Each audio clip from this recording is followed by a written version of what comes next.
Hey everyone, I'm waiting for it to say that it's live. Ah, there we go. Hi everybody, I made it on. Thank you for joining me tonight. I'm going to talk about teas and the different types of teas and all of the different options that we have with tea. So I've waited a few seconds here to see who hops on. If you're here, please let me know by telling me who you are and where you're from. If you're from this area, that's great. I'm in the Toronto area. If not, I'd love to know where you're from and where you're catching this from. If you're on the replay, I'd like to know that as well. But let me get started by saying a little bit about myself. I'm Kathy, and I'm a consultant with Sipology or Steep Tea. Been doing that about almost 8 years because I started in October. So we're this close to my anniversary for 8 years. Wow, time does fly.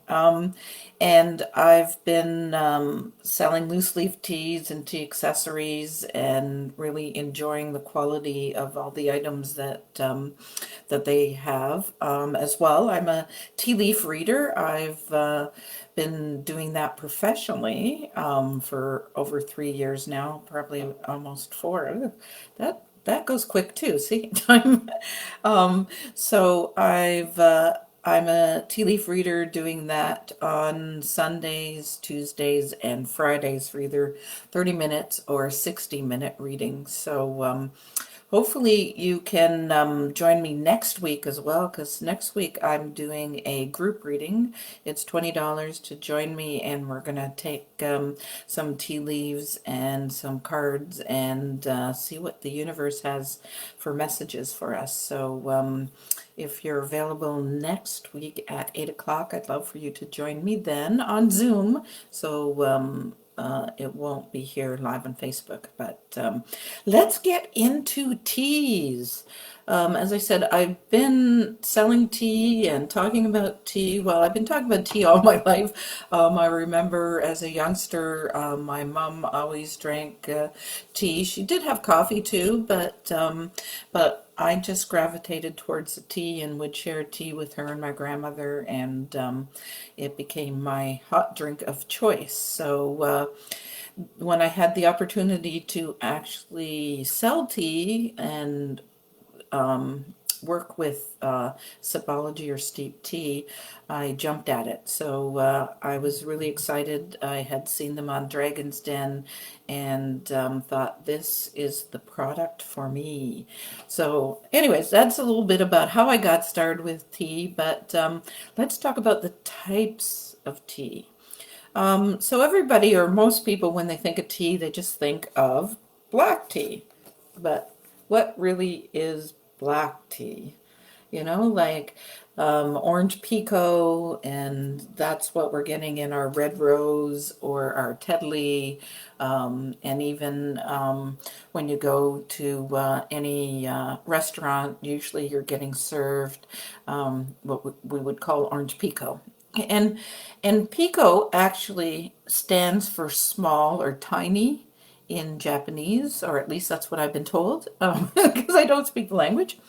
Uh, and really just represents the fact that they're the tiny throwaway that they part of tea. So in the industry, it's called tea dust, and it's the stuff that nobody wants when they're looking for the quality teas. So they take off the premium, the good teas, and make loose leaf teas and sell that for premium. And the stuff that gets left over, whether that's sticks or dust or whatever, gets put into tea bags and sold to these companies that make the Orange Pekoe. So I guess my saying in that is that if you want good quality tea, if you want to have health benefits, loose leaf is the only way to go. So The tea triangles I like a lot too because they allow the water to flow and they still have some of those natural oils on the tea leaves. But if you're drinking Orange Pekoe, hopefully you're doing that just for the flavor and not for health benefits because you're not getting the same quality that you would with a loose leaf tea. So anyways, black tea is one of the most processed teas. So they take it, they oxidize it, and then they dry it, and then it turns into a dark color, which we would assume is you know, what we call the black teas. But green tea comes from the same leaves. They just process it a little bit different. They don't let it oxidize as long. They get to it and stop that. And so the results is that it ends up being green. So, and again, the colors are identifying what the leaves look like when you're looking at the teas. So, then if you go even further along, a white tea is a tea that's been even processed less. So they steam it and they don't oxidize it, and it looks more like the tea does when it's fresh and just picked. So a white tea is got well, they all have different health benefits, and maybe that's a different video at some time, but you are actually using the same leaves with the white tea. They're processing it differently. It's lighter, a lighter taste as well, but very unique with the white tea. And then oolong as well comes from that same leaf. We're taking those tea plants and this, with an oolong, they say it's somewhere between a cross between a green and a black. So it's been oxidized, but it's not been sitting around quite as long as a black tea would, and it's got its own unique flavor as well. Oolongs are really nice. In particular, they're thought of with weight loss with oolongs. Oops, I picked up the wrong one. Pureh. That's how I pronounce it. Anyways, I've heard many different pronunciations. But Pureh is actually our aged tea. So I equate tea with wine in how it's aged and the regions that it's grown and different names to each of the teas.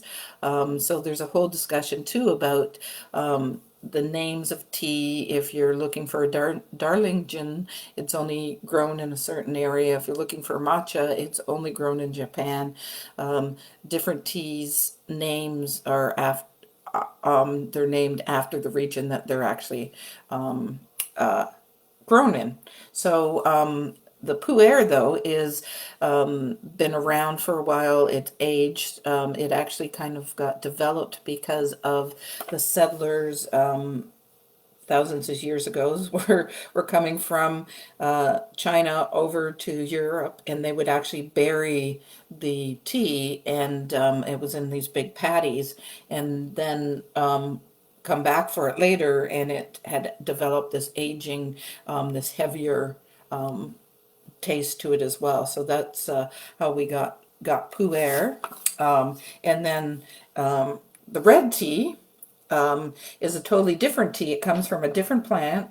This plant naturally grows in South Africa. It's the only area that it's native to, and they take these leaves and they dry them the same way, and when they get dried they turn a reddish orangey, more reddy brown maybe color, and that's where we get the word red tea, or rooibos is the other name. And again, there's different pronunciations for that. I've heard all sorts of different names, but that's where we get our red tea or our rooibos from. So those are the different teas and different colors that we use to describe tea. And I just wanted to go in and let everybody know some of the variety and answer any questions if anybody had any questions about tea and all the different tea types and why we call, what's the difference between a green and a white, what's the difference between a white and a black, and even the red teas as well. So hopefully that answers some of your questions and gives you a little overview of what type of teas there are. There are many other types of teas. As I said, a lot of them are named by the region, and that they're actually grown in, and that might be another video to do so that we can get into that as well. If you'd like to see maybe some of the health benefits of tea as well, I can come on and talk about that some other week. So if you're here, I'd love for you to say hello, as I had mentioned earlier, and just let me know that you're joining, and specifically if you're watching the replay as well. It's great to know. As always, if you've got questions, feel free to ask, and I'll do the best I can to answer anything that you may have. I'll remind you once more that I do my tea readings on Sunday, Tuesdays, and Fridays, and I look forward to seeing you guys next time. Take care.